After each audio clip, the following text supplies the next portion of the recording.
play Beautiful Baby for me? Sure thing, Elsie. Let's go.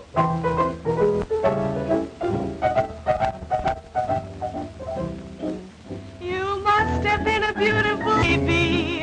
Why, you must have been a wonderful child. When you were only starting to go to kindergarten, I'll bet you drove the little boys wild. And when it came to winning blue ribbons, you must have showed the other kids how. Why, I can see the judge's eyes as he handed you the prize. I bet you made the kiss bow, 'cause you must have been a beautiful baby. 'Cause baby, look at you now. Why, you must have been a beautiful baby. Why, you must have been a wonderful child. 'Cause when you were only starting to go to kindergarten, I bet you drove the little boys wild. And when it came to winning blue ribbon, why, I bet you showed. Why, I can see the judge's eyes as he handed you the prize. That you made the cutest bow, 'cause you must have been a beautiful baby. 'Cause baby, look at you now.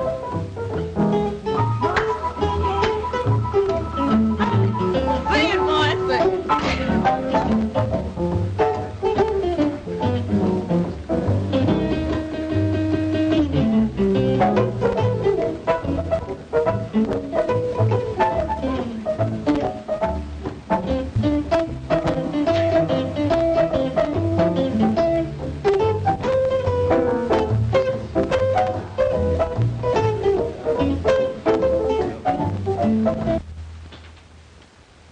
Come in.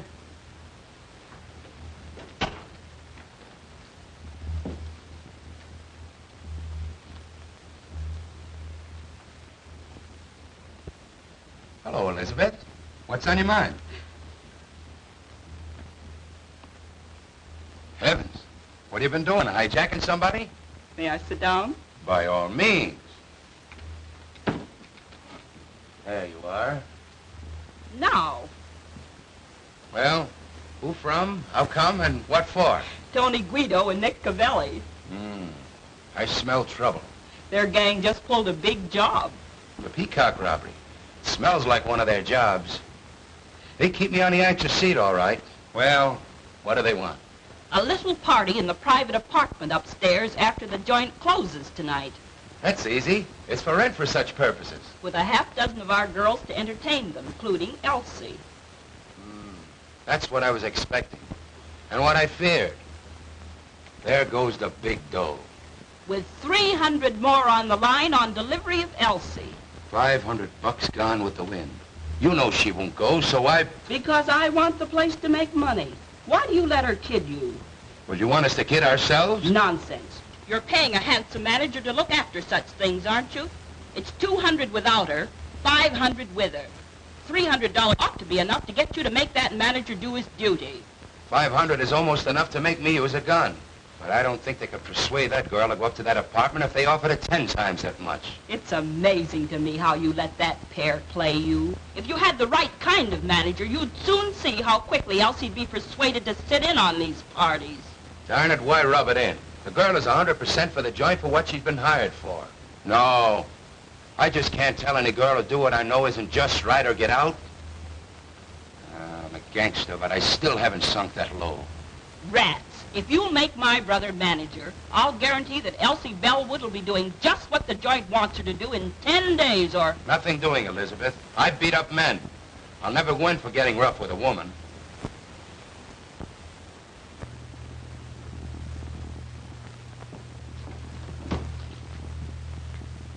Oh, Mr. Farina. Yes? Step here a minute, please. Get a load of that specialty.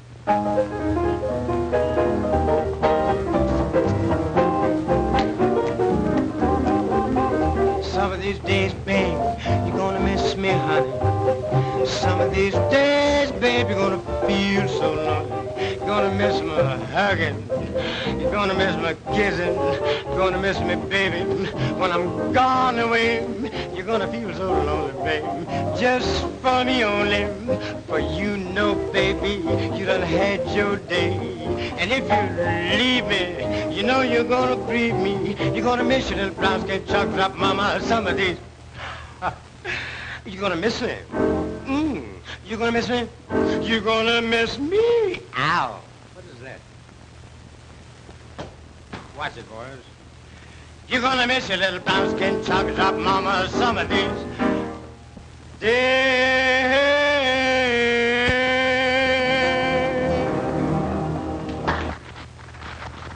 A manager should be able to entertain in case you come up short of an act some night. You saw that. Think it over, Mr. Farina.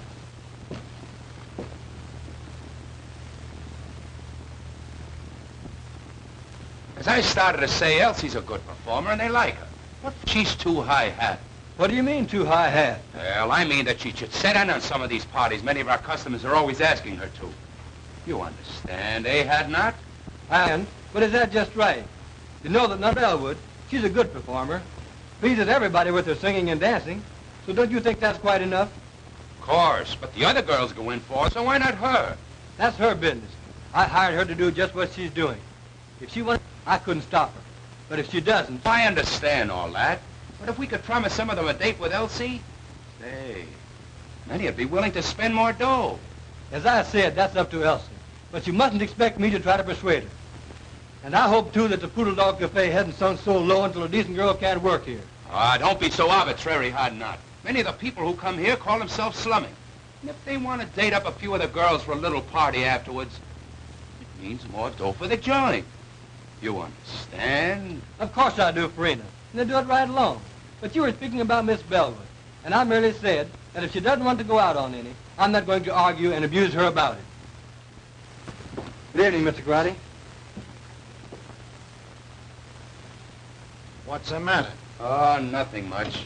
I was just trying to show Hadnot that if Elsie would consent to sit in on some of these parties, it would help the business. Of course it would. What did Hadnot say about it? He said it was up to her. Well, he should make her. Who is she if she can't help us make more money? The other girls are always willing. That's what I try to show him. But all I could get is, it's up to her.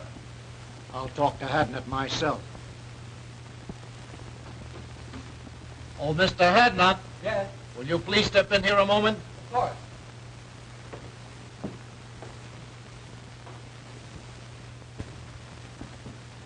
Have a seat. Cigarette? No, thanks. Mr. Hadnot, my cousin tells me you don't like the way we run our place. Hadnot don't think that we ought to try to persuade Elsie to go out on parties if she don't want it. I said that I wouldn't try to... Now, this Elsie girl, she's very attractive. Some of our customers will sit in a little party now and then. You understand, after the place closes. Now, we like to oblige our customers. So we think that you should... Listen, Mr. Grotty, your partner and I have just party. It's up to her. But I hired her to sing and dance here in the place, not to go out on private parties. Now, if you want to try to persuade her to, that's your business, but I won't. Oh, you won't, eh? Well, what do you think we got you hired for besides managing the place? We can do the managing. That is, you know the girls better than we do. You talk the same language. Now, we've been after this girl to help us out a long time. Now we say, you get her to or... Quit. That's okay by me.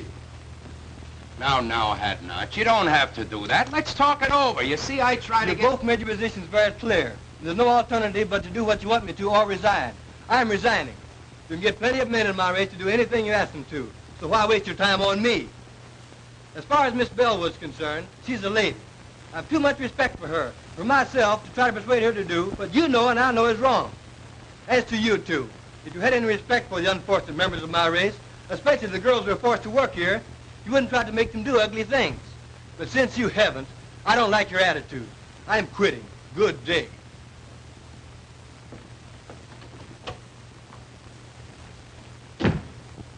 I was coming in to see Mr. Farina, and I couldn't help overhearing what was going on inside. What does he mean?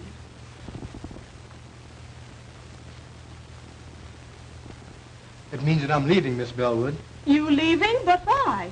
If you overheard much of the conversation, you ought to know. It's because of you. I'm sorry. But you mustn't. You can't. I won't let you give up your job on account of me. Now, The only way I could get it back and keep it would be for you to do what they wanted me to make you do. And if you did, I would hate both you and myself. oh, you're so fine and noble, and jobs are scarce. I could never feel comfortable or happy knowing that you gave up yours because you wanted me to stay decent. Why, Oh, let's not take it so seriously. I don't belong in that place anyhow. neither do I. If you just must quit, then I will too. You'll do nothing of the kind. There's nothing wrong with your job, and you don't have to change your ways just because some drunken, depraved customer wants to go flying around with you. Meantime, the customers like you, and you're making more money now than it is possible for you to make anywhere else. Forget about me and the cheap job I had.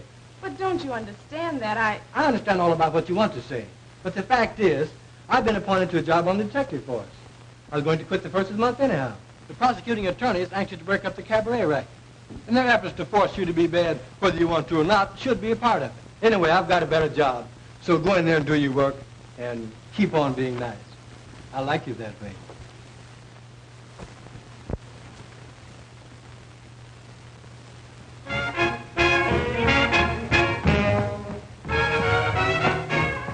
There's certain something in this world that I like best. I depend on one thing for my total happiness. No, it isn't money. No, it isn't fame.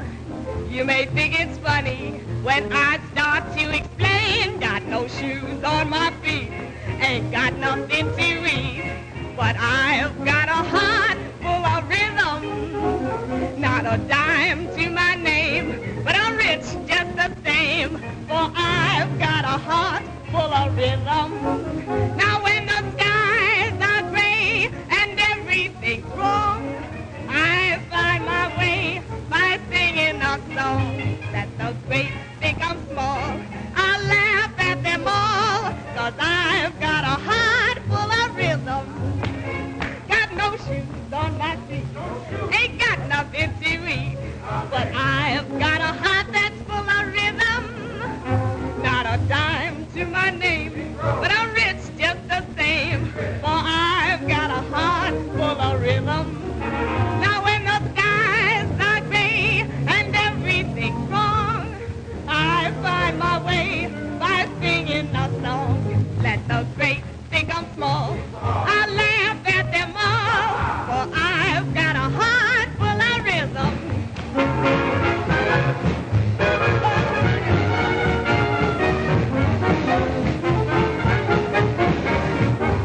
Now let the great think I'm small, I laugh at them all, but I've got a heart full of rhythm.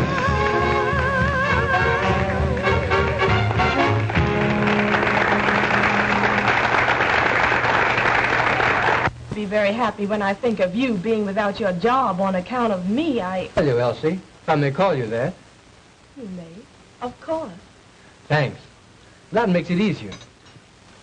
Getting back to what we were talking about, I was trying to tell you that I didn't care. You see, I've been studying for detective work for 2 years. It comes under civil service. I took the examination. Thing is all right. I don't have to worry about a job for me any longer. With a better job, I can do more good. Naturally, I'm glad that I can now be more independent and stand up when the occasion rises for decent girls like you. I sure like you for that, and I shall always respect you. I hated to think that you had to suffer any inconvenience or embarrassment on my account. However, I like to think that the Negro race have such a terrible time. If we had a few more girls like you, maybe it wouldn't be as hard as it seems. By the way, did you happen to notice anyone hanging around to take my place? Yes, those Landry boys. Incidentally, distant relatives of mine. They're made to order for dirty work. They'd hardly stop at murder. So, I may have to quit after all. No, the customers like you too well. Just you stand pat, and they'll soon quit trying to persuade you. I hope you're right. It was bad enough for the help while you were there. But with those outfit like my relatives in charge, well, I shudder when I think what those poor girls will have to put up with now. you don't need to. I'm on the getting outside. I can be out in a jiffy and upstairs before you can get around on this side. I want to thank you for a fine evening. But if I find out that you're lying about that detective job, I'm going to make you let me do something that I never thought I'd ever do. Take care of a man.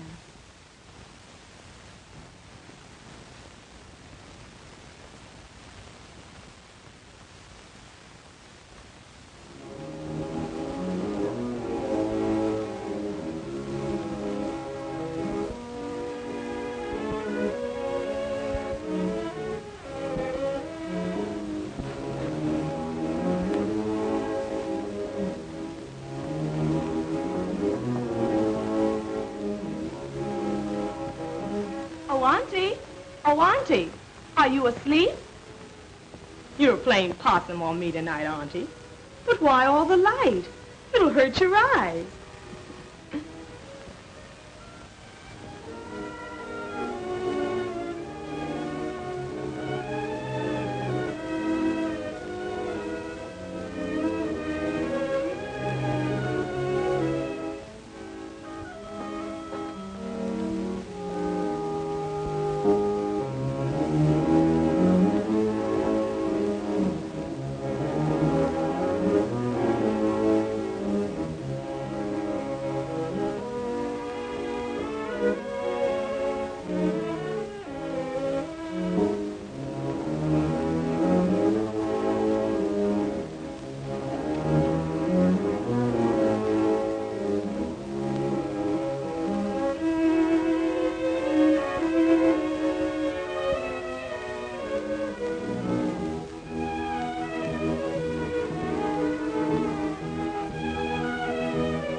My man, I saw you give up your job tonight to defend a girl's honor. A girl almost a stranger to you. But she's a good girl, Benny. And you stood up for her and believed in her at the price of your job. That's what I call a man. You're all right, Mr. Hadnot. I'd like to see some other colored man give up his job on account of any girl. Why, he'd throw at anybody that would show him 50 cents. I'm sorry to say. And then take her back for him. Pretty rotten setup. But you're out of a job, Benny. You've got to live and get along until you find another one. Now, you may have this job that you mentioned, and you may have just said it to console me, but I'll find out. I've seen plenty of women taking care of men. Worthless, trifling, good-for-nothing men. And I've hated them for it. Isn't that funny? I want to take care of one now, too. You, Benny. But you're such a good man, Benny. But this is different. You've just got to be all right. I've just got to do this. I want to give you everything that I make and let you give me what you want me to have. Will you promise me you'll do this, dear? It'll make me so happy.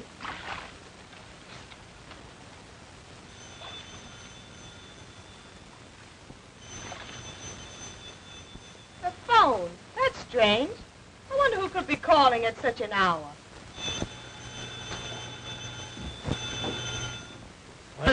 What do you say we start the session with a little drink, yes? Okay, boss.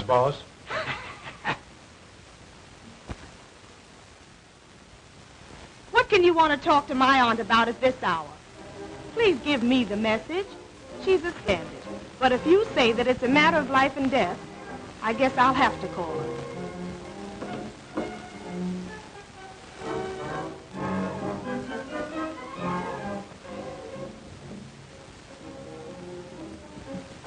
Oh, Auntie.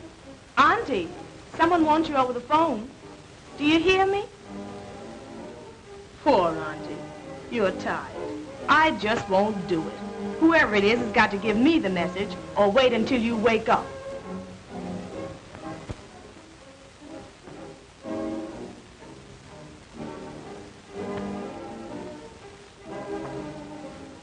Hello? Hello? Hello? Hello? Hello? Hello? That's strange.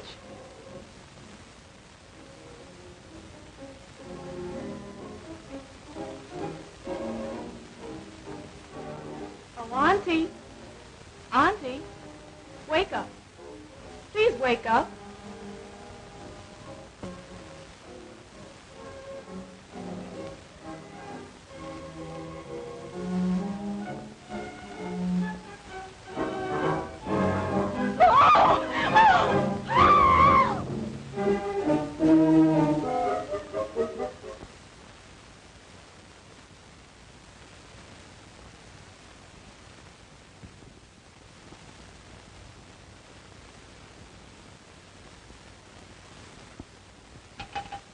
Operator! Operator! Get me the police station, please! Quick! You say you arrived home about 3 a.m. and thought upon seeing your Aunt laying as we discovered her that she was asleep? I thought she was asleep. When did you discover that she was dead, had been murdered? As I was finishing my bath, the phone rang. Yes? I left the bath and went to answer it. You answered the phone. I answered the phone. And? The person calling wanted to speak to my aunt. They insisted upon speaking to her. I asked them to give me the message. So, finally, when they insisted that it was a matter of life and death, I told them to hold the phone and I would go and call her. Then? Then I went to my aunt's room and called her. But she didn't awaken. She didn't awaken. Did you shake her? We usually do so when someone is hard to awaken. No, I didn't shake her. She was sleeping so peacefully that I decided that I would go back to the phone and insist upon them giving me the message. So you went back to the telephone and... I went back to the telephone, and I didn't get any response. The person calling had hung up. Had hung up? I tried and tried, but I couldn't get any answer. You're quite sure that no one answered? Positive. That aroused my curiosity. I began to feel suspicious. So, finally, I went back to my aunt's room and called her and shook her. And it was then that I discovered that she had been shot. That she was dead.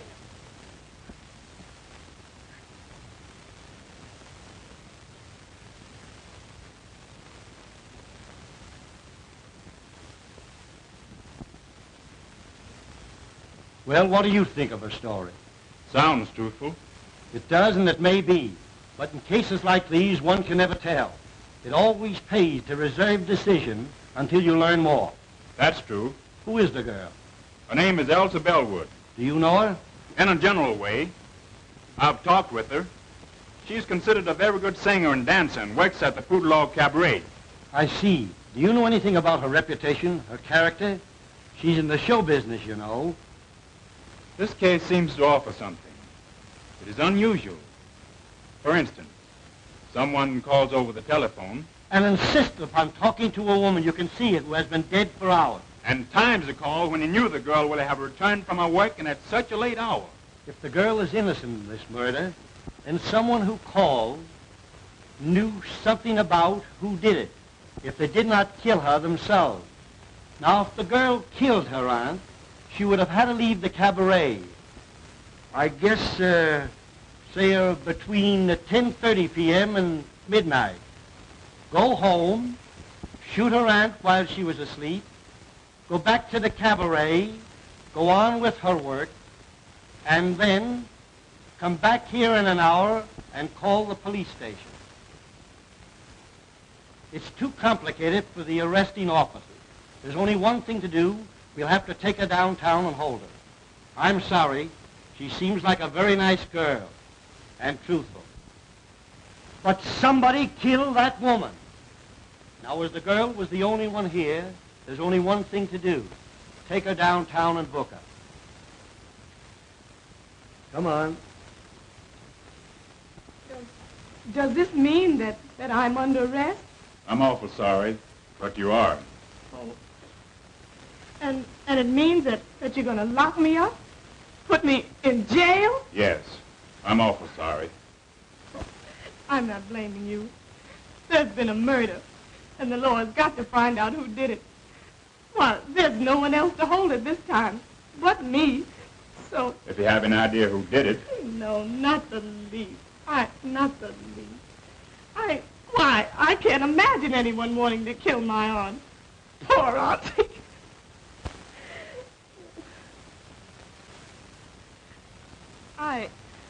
I was thinking of myself. I've never been arrested before. And now they're holding me for something that I don't know anything about.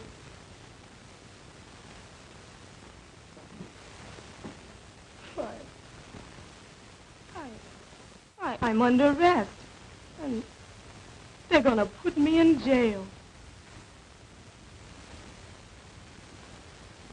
Well, Wanzer, if you're sure... I'm not sure of anything. I merely feel that the girl is innocent. We should go easy on her until we get some more evidence. Well, I'll speak to the matron. But you understand, she cannot leave. But at least the room isn't a cell. Thank you. I've talked to the matron has a room here with a bed in it, so we're going to let you have it so you can get some sleep. Then when you're brought before the DA this afternoon, you'll be more rested and composed and think more clearly. You must be awful tired after such a night and all of this. Thanks, you're very kind. I am tired, very tired. I feel, I guess I just don't feel anything anymore. I'll call the matron now. Do you know a lawyer? Have you some friends? I have no lawyer. I know a lot of people, but I'm afraid they won't understand this. I just don't know what to tell them. Do you have a boyfriend? No, A pretty girl like you must have somebody you like or who likes. Oh, I didn't say that I didn't know anybody. I know a man, but I don't... He would come closer to under than anybody else. If you have a pencil, I'll give you his name and address.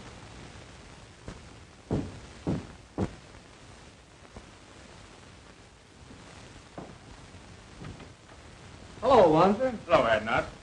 Come in.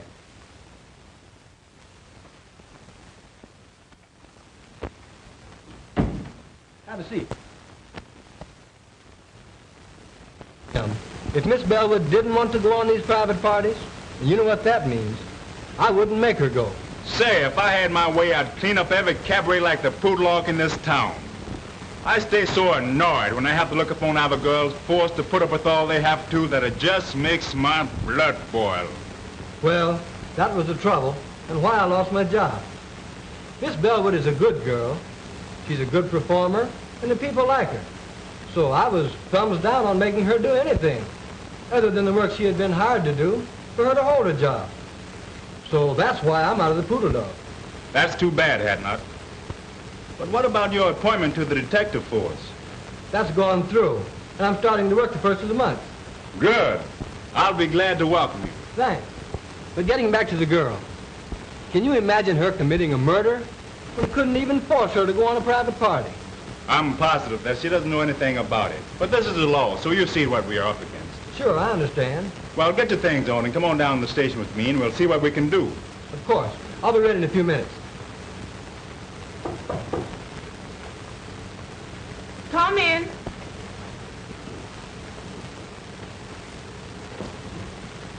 Oh, Elsie. Benny, Can you imagine such a terrible happening? And to you. Mr. Wanzer brought me the news. I'm so sorry for you. Oh, yes. Mr. Wanzer has been very kind. Let me thank you again, Mr. Wanzer. I'm glad to have been of little help. I imagine you and the young lady would prefer to discuss this between yourselves. So you will please excuse me. Thanks. Now let's have a seat and you can tell me all about it.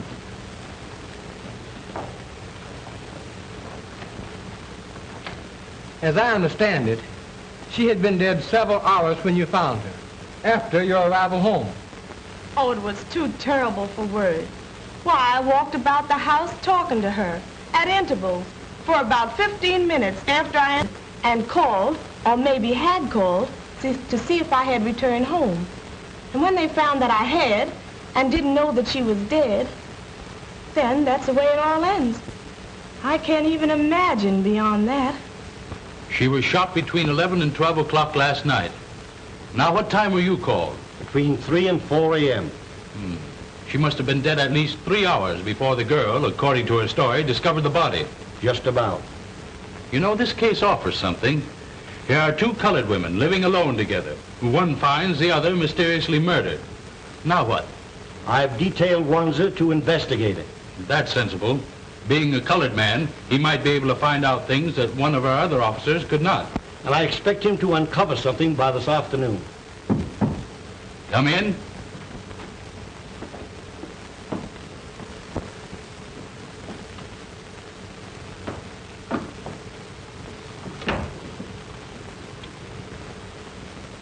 Now tell Mr. Eckert, the district attorney, how you're related to Miss Bellwood and what you know about her aunt.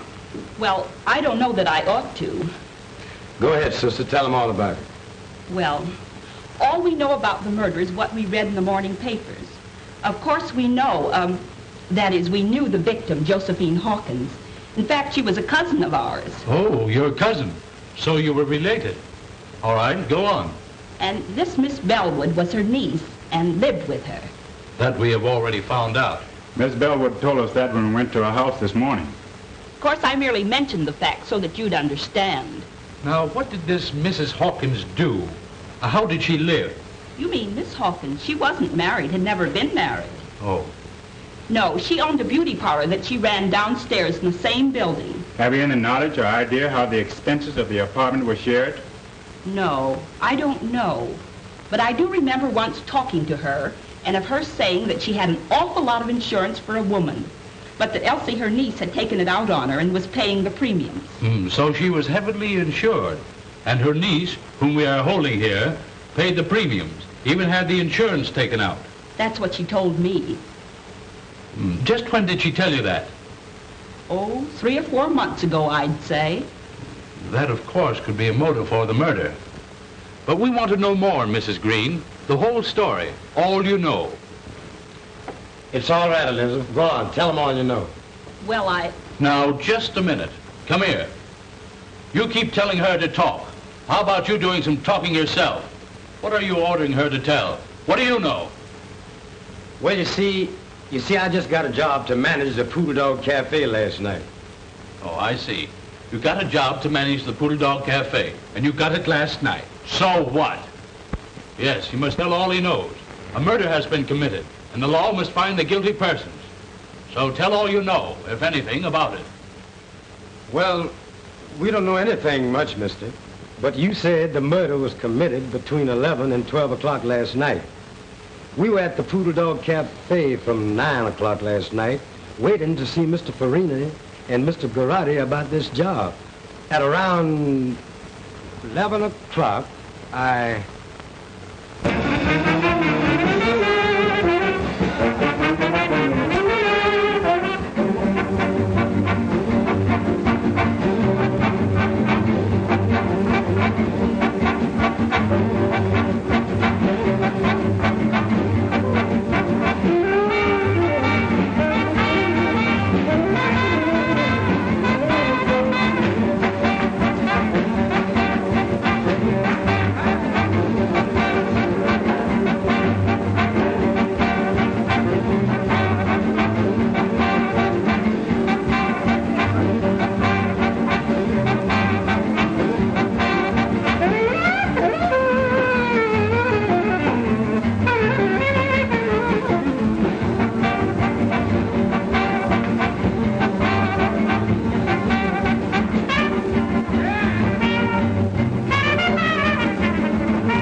Gee whiz, I wonder when are those guys going to get around to me.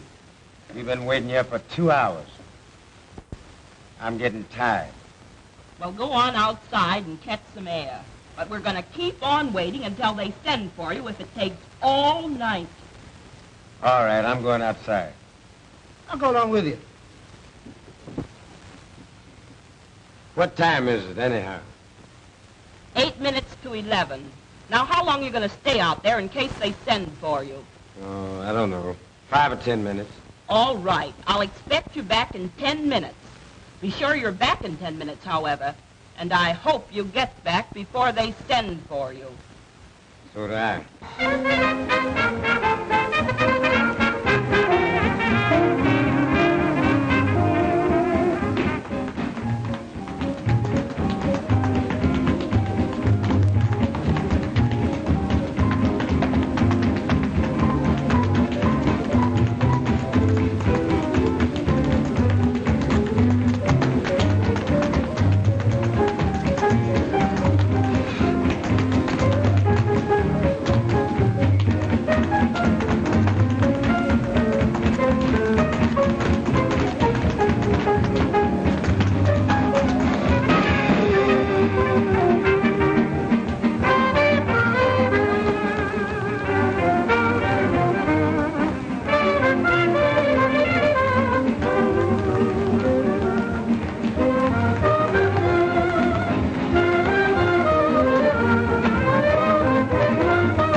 Glad to get out of that stuffy place.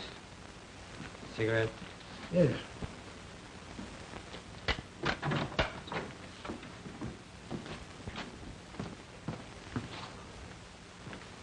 Oh, taxi! Drive me to 1415 Yandy Street, please. Quick! I sent my brother back inside and asked him to call me if I was sent for. It was pleasant outside, and I hung around half an hour. It was perhaps 25 or 30 minutes later when...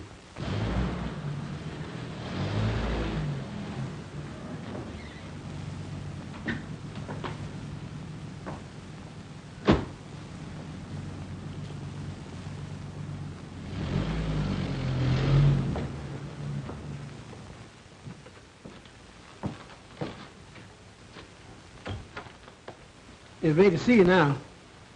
Okay. When I entered Mr. Garrod and Farina's office, I happened to look up at the clock and remember that it was 11:35. Yes, sir. Bring Miss Bellwood to my office at once. Yes, sir.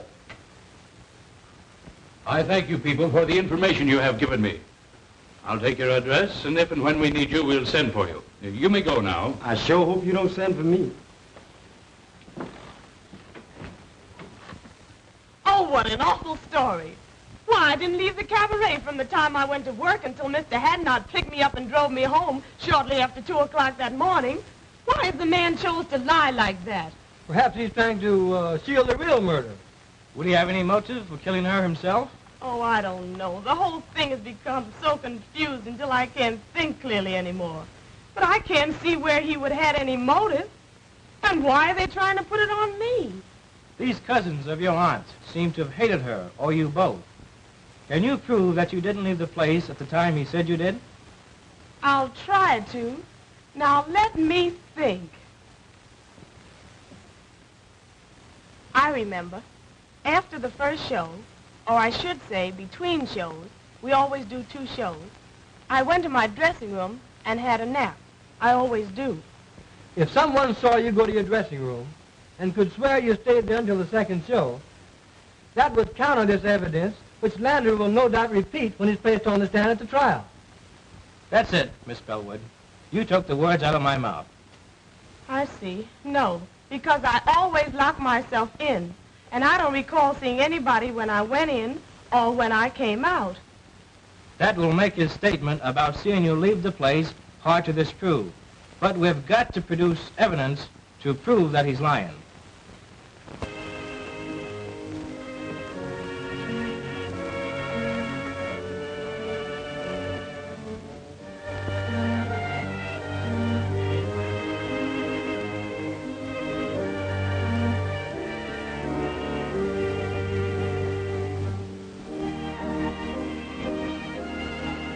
Darling.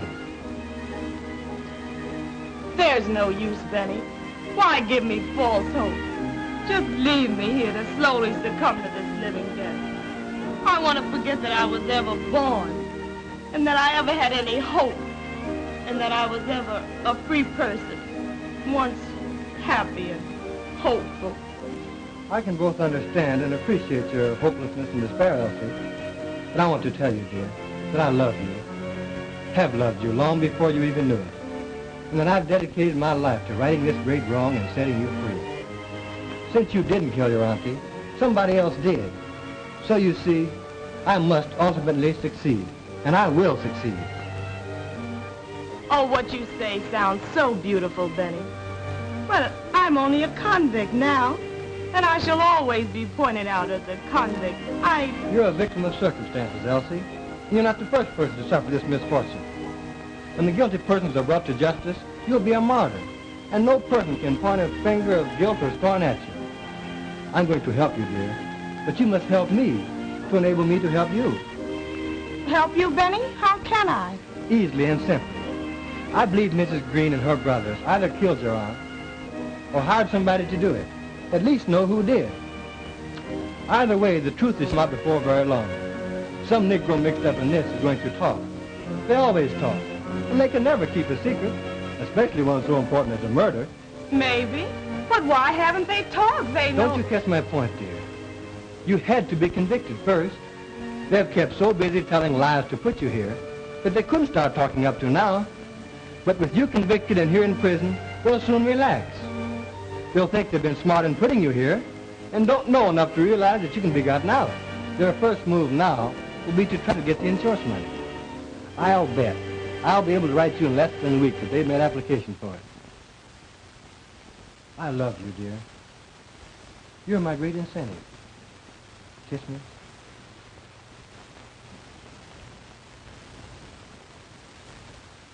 Well, how are you, Mr. Wanson? Would you have a chair? Sit down here. You told me once that Mrs. Green's husband had been in love with your aunt many years before, back in the South. And he loved her dearly. And he was still in love with her when she was killed, and would come to see her often. But he's disappeared. I haven't seen or heard of him since the night she was murdered. That's strange. I'm sorry you didn't tell me that before. I didn't think it was that important. Maybe he just went away and we'll come back sometime. He may and he may not. Meantime, this might prove a connection. It might turn out to be the link that's missing. Maybe you'll find out something when you go to the city from, Reverend Bryson. He knew us all before we came from the South. Maybe you'll find out something from him about Mrs. Green's husband. Although it has been a long time since we came north. This looks like a lead. I'm going to follow it. I have a feeling we'll get somewhere. Now that this Elsa Bellwood has been convicted of murder and sent to prison for life, who will the company pay the money to? Oh, that will be decided by the court. In the meantime, this Green family, Elizabeth, John, and Clyde, have applied to it of next of kin. Oh, they have? So soon? Yes, I have the application papers here. You won't be paying them the money? Not until authorized by the court, and that will take considerable time. I'm glad to hear you say that. Did they give you the impression when they filed the application that they understood it would be some time before the matter would be settled? Oh, since you come to speak of it, I think that will be settled very shortly. Thank you. That is all I wanted to know. By that, you can see that they're counting on the money much sooner than it is even possible for the claims to be paid. This case isn't going to be long before something cracks. When this outfit finds that they can't lay hands on the money as quick as they had planned, Some of them are going to get impatient and drop something. And I'll be Johnny on the spot to pick it up and land all three of them in jail right quick. Well, I'm depending on you to keep checked up on them and help me to get somewhere. I have a feeling that there's a story yet to tell. In the meantime, let's get over this Reverend Bryson's and see what we can find out. You said something, brother.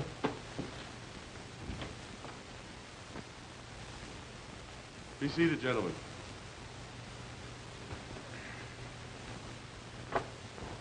You're nothing but a whiskey head and no good. We have liquor here to sell to customers, not to be soaked up by the manager. You stay drunk. Nobody likes you. So you're through. Now get out.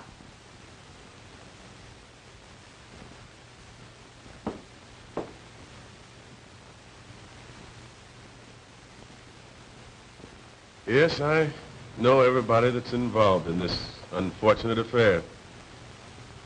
I knew Josephine Hawkins when she was just a pretty young girl having beaus for the first time.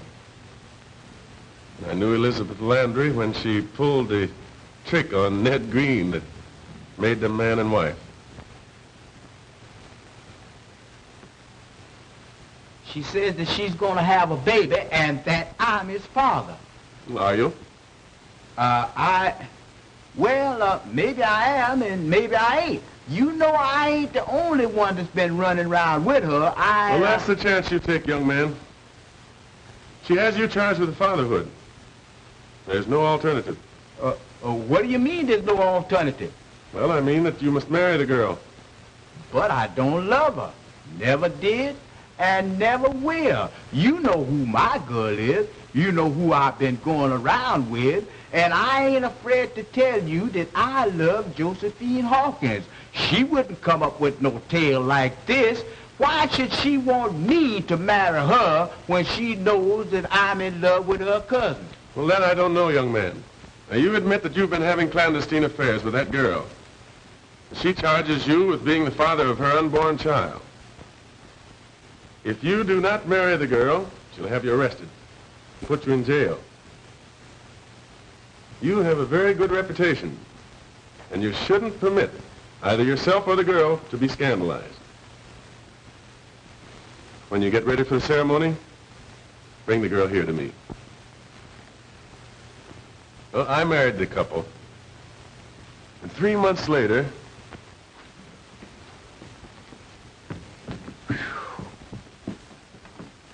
she lied.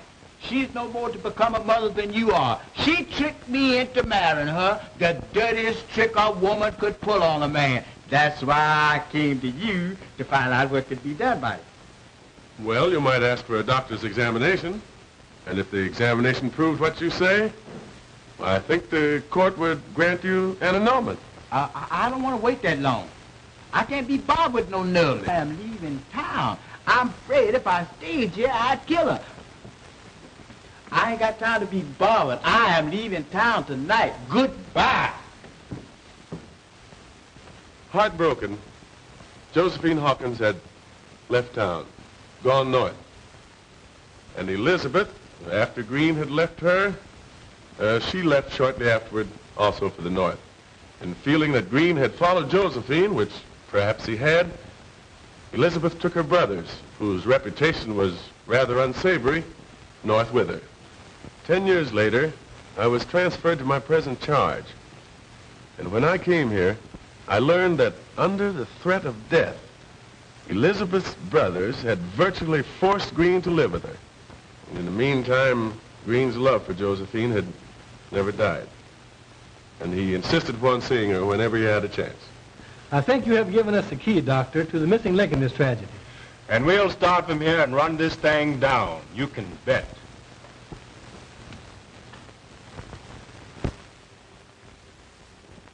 Here we are, broke, strapped. It may be months before we get this money, if at all, and you must keep pouring liquor down your dirty throat until the Italians get disgusted with you and kick you out. Oh, you make me sick. Well, what do you expect? You planned this whole thing. For 20 years, I've been a slave to your design. Ever since the time you tricked Ned Green into marrying you, everything has been subordinated to your convenience.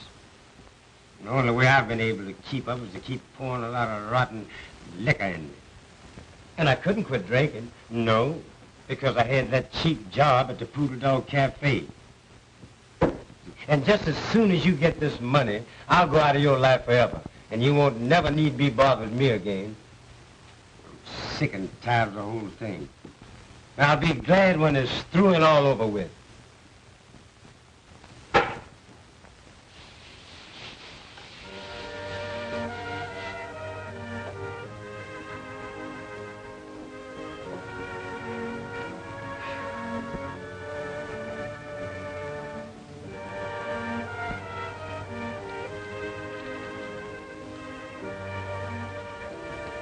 Dearest Elsie, we're getting somewhere. Very soon the case will be cracked wide open and you'll be free.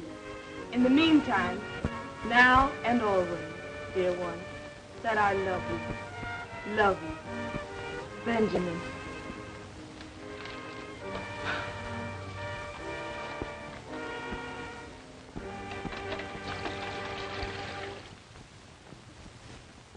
We'll wait right here till somebody comes out or goes in. I have a feeling we won't have to wait long. Hey, son, come here. Yes, sir? Live around here? Right across the street in that house with the yellow shades. How about the house next door? Mrs. Green lives there. Mrs. Green? Yes, sir, and her two brothers, John and Clyde. Nobody else? Well, her husband used to stay there, but he don't no more. He doesn't anymore. Why? I don't know. He just don't. He ain't been there in a long time. I think he went away somewhere.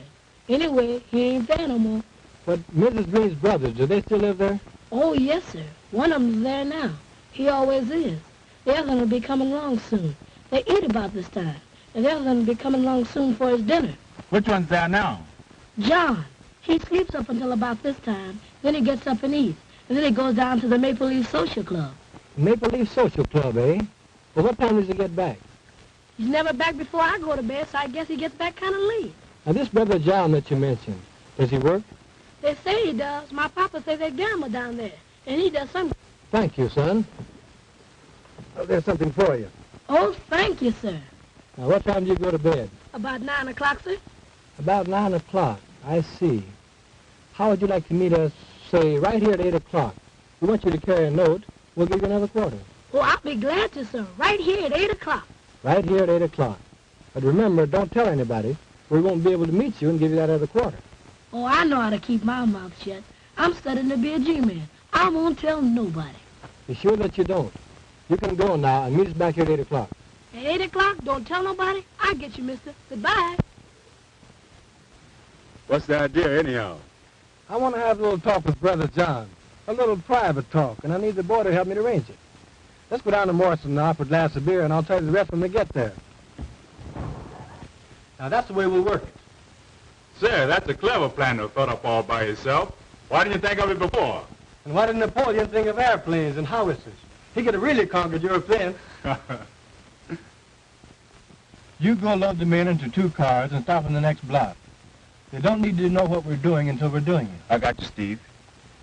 Now, when I drive up, be sure and have your hand on your gun and be ready to get in the car and cover it. Understand? I got you twice. Okay, now going.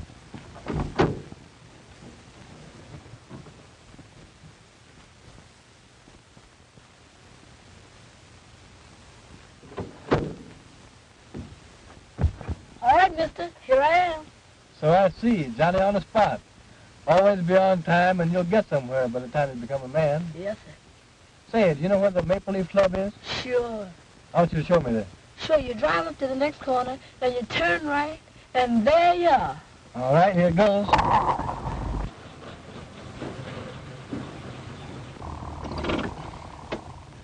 That's the club there, mister. Yeah? Well, go in there and see this man, John, and tell him that his brother wants to see him down there right away. You understand? Yes, sir. When you bring him here, I'll give you the other quarter. Now, when he's sitting here by me, you come around on this side of the car, and I'll flip it to you easy like. Yes, sir. Now, if you do just as I say and keep your mouth shut, it may be 2 quarters or half a dollar that I'll be giving you. Yes, sir. You can go now.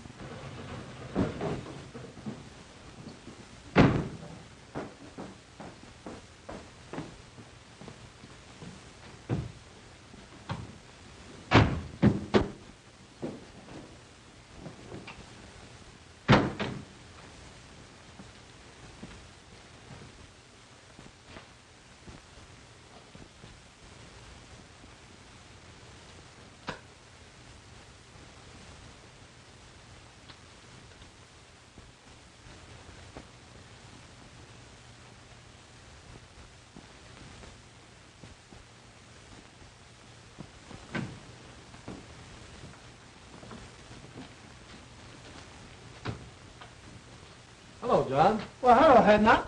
Ain't seen you in a long time. Been kind of busy since I left the poodle dog. Yeah. Say, where's my brother? You'll soon see, you contemptible liar. That was just an excuse to get you out here. I wanted to see you. What's the meaning of this? We was trying to hope somebody... All right, I got him covered. Say, what's the meaning of this, fellas? I ain't done nothing. What y'all gonna do with me? We're taking you for a little ride, and you won't be coming back. I ain't coming back. How come? Ever heard of Tolston Manor? You mean that handy house way out there on Tolston Point? Yeah. What's that got to do with me? We're taking you there. For a little seance with the ghost of the manor. Not if I knows anything about it. Oh, no, my good fellow. Not only are we taking you there, we are going to tie you up and leave you there to starve to death and die. You've been telling lies and have done an innocent person a great wrong. So we're going to take you up to meet the ghost of Tolston Manor and all his imp ghosts, after which you die. Oh, Lordy. Come on. Say, what's the meaning? Come on. That's all right. What y'all gonna do with me? I ain't done nothing. Get on it now. Come on.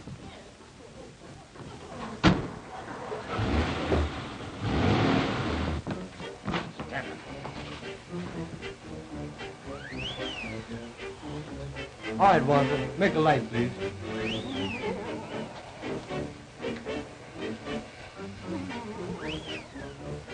Ghosts, working by rope control.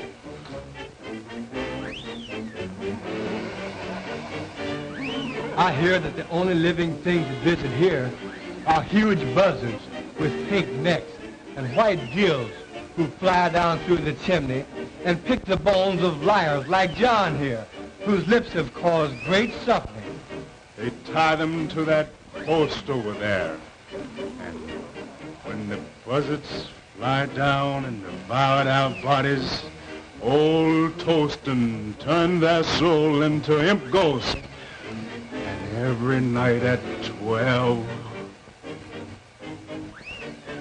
Great goodness, it's midnight now. When that hand reaches 12, the ghost I've heard appear. At the stroke of 12, now watch.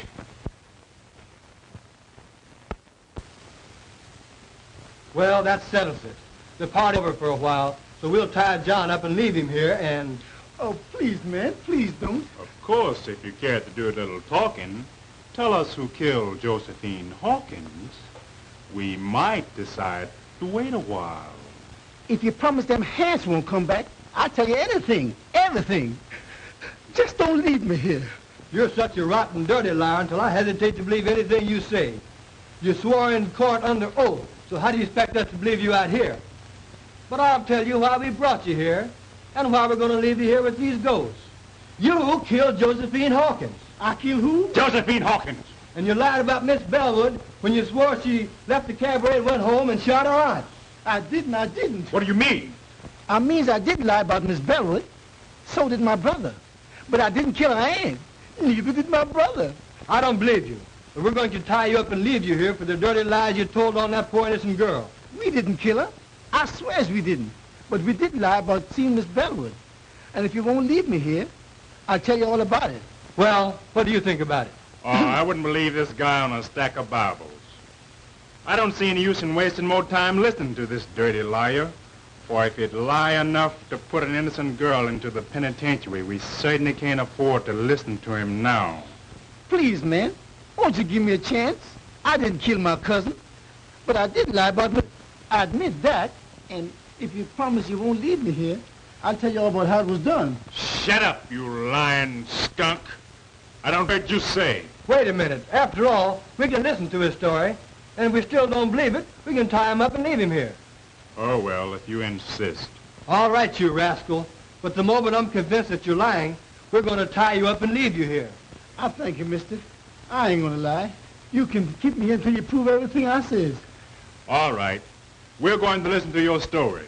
But we warn you that the moment it begins to sound fishy, it ends. And right here you stay. I'm going to tell you the whole story. And there ain't one word that was going to be a lie. All right. Start from the beginning. Way back in the South, before any of you came north. Yes, sir. I sure will. Well, it started like this. My sister Elizabeth took Ned Green into marrying her. He was going with my cousin Josephine and was planning to marry her. But when Green learned the truth, he hauled off and left her and came north. Josie found out somehow Green was mad, so she hauled off and left too. My sister then followed Ned up north and brought me and my brother along with her. And lo and behold, she found Ned up here chasing around after Josie. That made her mad. So she had us go get him and scare him into living with her again. He tried to, poor fella, but he just couldn't get along somehow. You see, Ned was still in love with Josie and was always slipping out and seeing her. Then, just before the murder... You've made a slave out of me all of my life. Why don't you let me be and give me a divorce so I can go and marry Josie?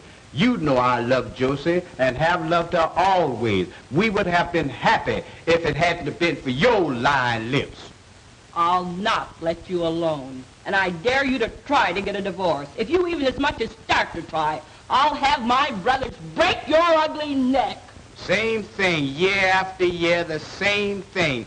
Well, you ain't never made me love you, and I ain't gonna try no longer. I'm leaving you for good, and I'm going to Josie. And if she won't run away and live with me, I'll steal into the house some night and kill her, shoot her in the head, then kill myself. That's what I'm going to do.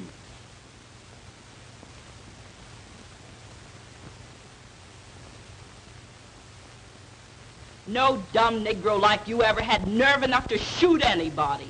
And as for killing yourself, you make me laugh.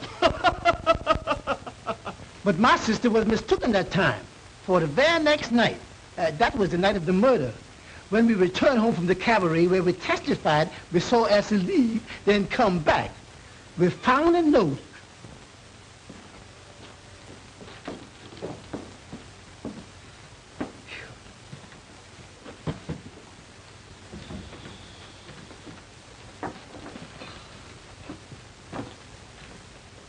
Hey, sis, where's the bottle? What about a little drink? Oh, go chase yourself. You've had enough liquor tonight.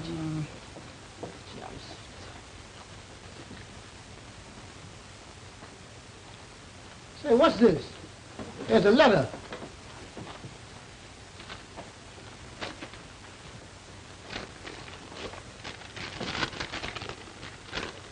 To my wife, I have done it.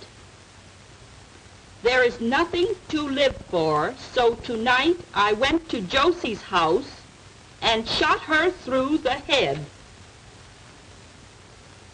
while she slept and turned on the light so her soul could find the way to heaven. With Josie dead, when you find this note, I will be dead too. I am going to tie a rock around my neck and jump off Tyndall's Bridge.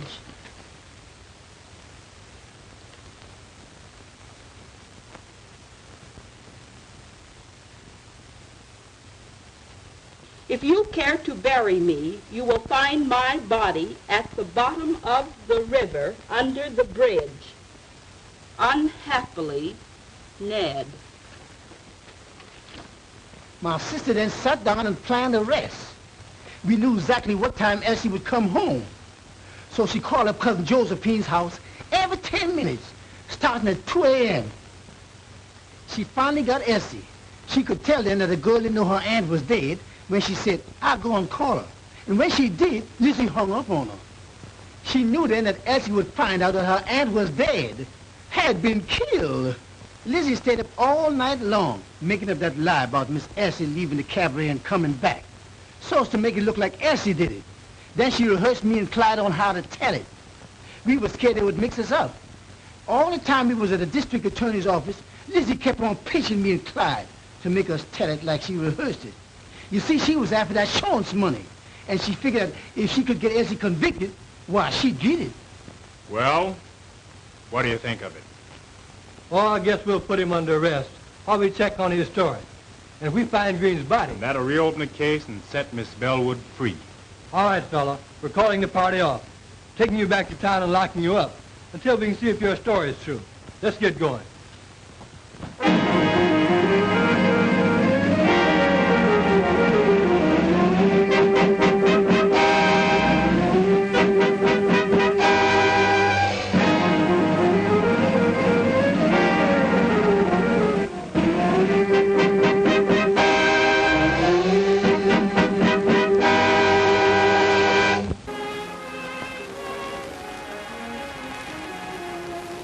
They're yours, dear.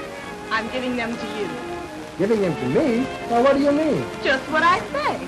They're yours, then, my darling husband. But Well, I'll explain. To begin with, I wouldn't have had them at all if you hadn't dedicated your life to the solution of the crime, which set me free. And next, for some strange reason, when I thought that you had lost your job on my account, I developed a mania to give you my money, to take care of you if need be, until you got another job. Then suddenly, all I had been through began to happen. You saved me, you loved me, and you married me. And I love you. Now, after all this, if you want to make me happy, please take these checks, $15,000 worth, and do whatever you want to do with it. Will you promise me, dear? Such a peculiar request. Such a strange desire. But since you insist on making me a sort of guardian, I'll take the checks and establish a trust fund for our children, dear. Will that be all right?